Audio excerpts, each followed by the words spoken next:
In 2016, I was sitting at work on the drive, and I happened to take a gander at my phone, and my life was about to change that day. Let's take a look at the Kramer Baretta.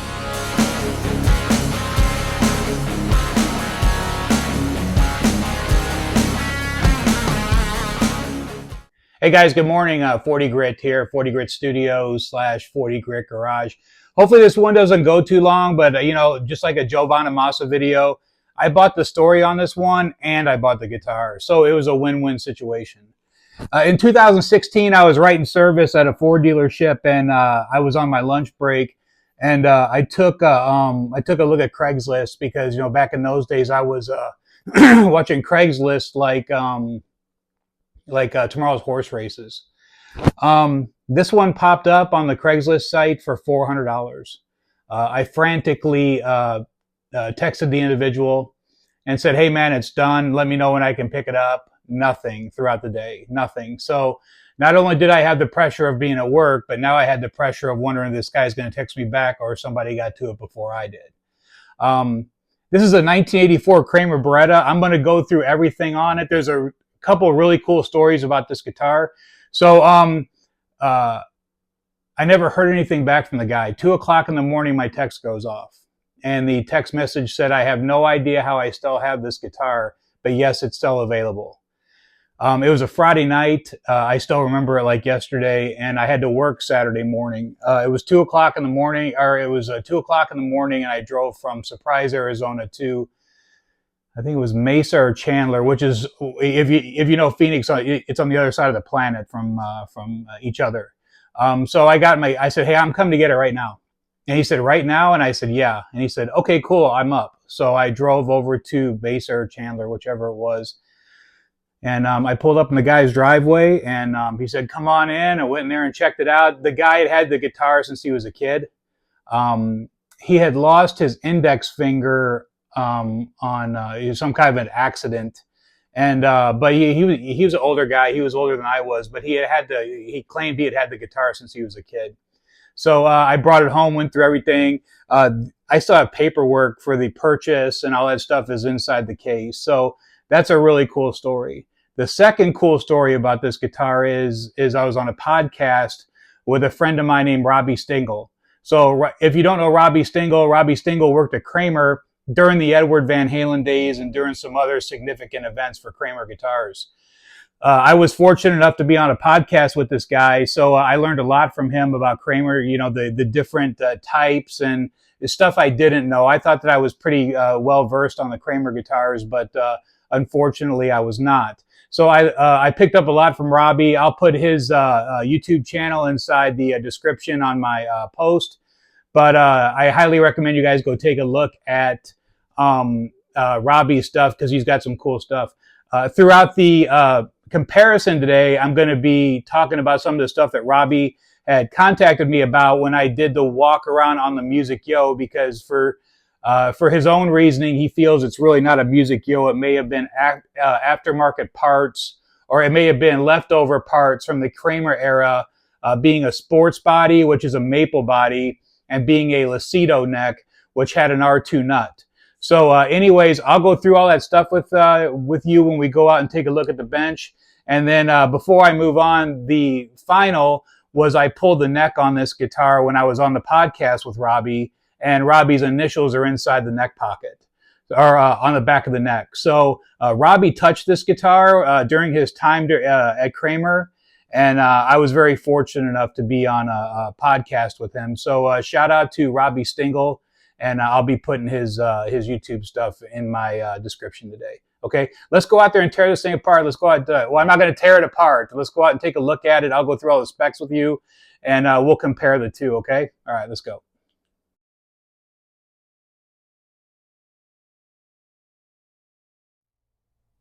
All right, let's go over this 84 Beretta real quick. Kramer on the headstock along with Beretta. That was the first year from what I've been told. So legit here, this is a R5. This is a 1 3/4 nut. Fretboard looks great. I mean, there's no fret wear on this guitar. Very, very minimal. More fret wear in the higher register than the lower register, which tells me that this guy was probably just shredding on it. There's not a lot of cowboy cord damage done down there, and there's still a lot of fret life. It may have been leveled and crowned at one point, but there's still so much fret life here. There's plenty there. Truss rod access on the headstock, but yet it's interesting because there's a truss rod access down here at the butt. The pickup on this guitar is not original.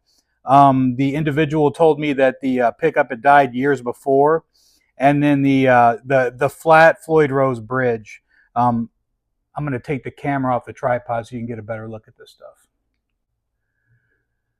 So yeah, truss rod adjustment on the headstock, and then as you can see, very minimal fret wear, like I was saying. I mean, when it gets up a little higher, there's a little more, but I'm not doing anything to this guitar.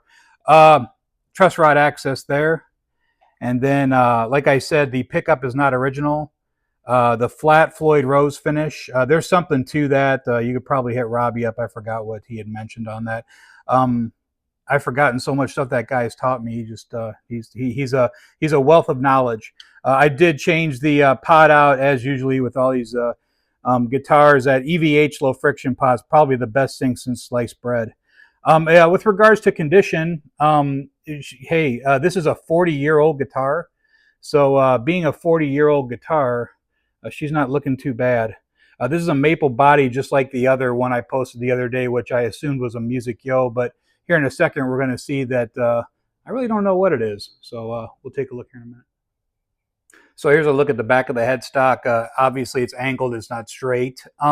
This is a luthier joint. These came with a luthier joint. Tool pack on the back, unlabeled tuners on there. This is a luthier joint, Spanish luthier joint, whatever you want to call it. The problematic with these joints is if they're gotten too hot, if they get too hot and you leave them in your car or something like that, that joint is going to move, and it's going to push the front into the fretboard and raise the fretboard, and that just causes all kinds of problems. I mean, it is fixable, but at the end of the day, probably better to stay away from these, in my opinion, if you're planning on leaving your car, your guitar in the car for prolonged periods of time. That is just a problematic issue with these sports necks, which Robbie had told me about. Serial number is on there. This guitar has definitely been played. The back of it looks really good. Clean, no major dings, but then again, it is maple, so it's going to take a pretty good whack to do something on this. That's a 42 millimeter block in the back.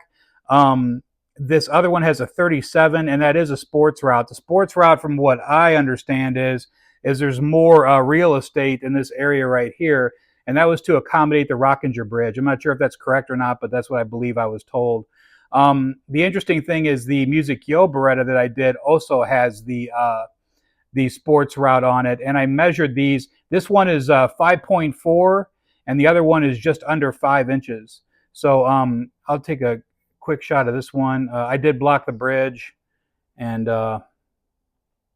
there's the back of that one. I'm not really touching this one. There's a couple things I could do. String alignments off just a little bit to the bass side, and I really don't want to touch it. I'm just going to leave it as it is.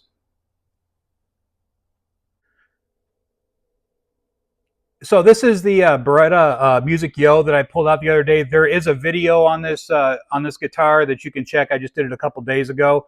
But as you can see, that is a sports route, and that is a sports route. Lots of real estate there below the block, and this is a maple body. So I measured it the other day, and it was pretty hefty. So comparison there, yeah, you've got a large comparison there. Look at the control cavity. Control cavity very squared off. Lots of comparisons here. I appreciate Robbie reaching out to me and saying, hey, Ford, you got a couple corrections to make there. So I appreciate that. Should always be open to corrections. So if you compare the two, you can just look at this and tell that that's an R2 nut. I mean, very slim, but that is the Lucido Beretta. That came with an R2 nut, so that would explain a lot of things. Robbie said that this guitar is maybe leftover sports and Lucido parts that an employee grabbed and then did the custom paint job after hours. Who knows what the story on this guitar is, But I will tell you that it's a prototype in some kind of way, whether it was uh, an employee build or something, or they were just trying different stuff. But interesting, between the Lacido and a Sports is kind of like a mutt. So one of the interesting things on these Berettas is the intonation points. The intonation, it looks like the bridge was back further than what it should have been, which means that the saddles are riding a little further. So these were surely template builds. I learned to build a template in 1995. I was moonlighting under Zola Guitars in San Diego, California, under Bill Zola. Rest in peace, sir. You will forever be my mentor, and I truly appreciate all your mentorship and your knowledge with regards to guitar building. That's one of the things that I think that helped me get the job at Sir, is I had built by templates, so I kind of understood the guitar building process. The pickup was replaced on this, like I had said with the guy. He replaced it with an RTM shortly before I bought the guitar, because he said that he had pulled the guitar out and the pickup wasn't working. It hadn't been working in a while, so he said that he was a huge DeMartini fan, and that was good with me, being a DeMartini fan and putting an RTM in it, because if you're going to put something else in, then let's go. And obviously that's a F-spaced humbucker in there, because the poles are off on this because of the slant. Let's take a look at the what she's rated, 17.2K, which is in spec for the RTM. I've done a couple of RTMs, but you know, better to stay consistent on the video, because after all, consistency is the hallmark of excellence. All right, let's get some weight on the Beretta. The Beretta is going to come in at 9.5, 9 pounds, 5 ounces. As you can see, the string alignment's off just a little bit. It's heavy on the bass side. I'm not going to do anything to this guitar. I could go in there and sand that pocket out, get that cleaned up. But again, chances are I'll be the only one laying eyes on this one anytime soon. One of the other things I wanted to hit on is this 1 3/4 nut. I always thought these guitars have been cool. I've had these on a couple of Kamikazes in the past. These 1 3/4 nuts, these R5s are cool. I look at the string spacing on those guitars. I mean, there's very, you know, zero chance of you getting some chatter from any other strings while you're playing. I mean, you got to be pretty sloppy if you're getting some chatter there. But yeah, these wide nuts are cool, and very D-shaped, thin neck, very D-shaped. There's no C there. It's a very D-shaped neck. The 1984 Kramer Baretta. Okay, so we will return her to her place of rest. I got a bunch of these fret guard protectors, these fret guard protectors from Sir, and they're nice to have in the case. ESP does them. You know, there's a bunch of companies that do those. But yeah, for now, she's going to take a rest. And these Kramer cases are real deep. I never understood that. When I used to close this case, the guitar just flopped around there, so I put some foam in there to protect it, you know, give it a little bit tighter fit. You know, the frets are protected, so there's no mashing going on there. Sleep well, sweetheart. We'll see you on the next one.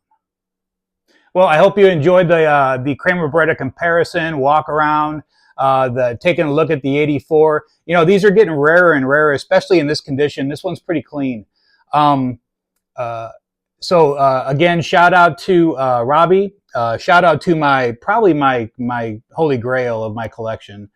This one I keep in the case. It doesn't usually make its way out unless it's a special occasion. Somebody comes over and says, "Hey, can I check out the Beretta?" I don't usually get this one out very often. But shout out to Robbie. Shout out to Zim's Guitar in Mesa, Arizona.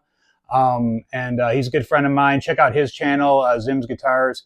And I'll see you guys on the next one. I think I'm going to be doing a custom shop Fender tomorrow, which I also bought the story on that one. So, hey, guys, thanks a lot for watching. Thank you for the 200 subs yesterday. Any questions, any things that you would like me to comment on or elaborate on, please hit me up in the comment section, and we'll see you on the next one. Thanks.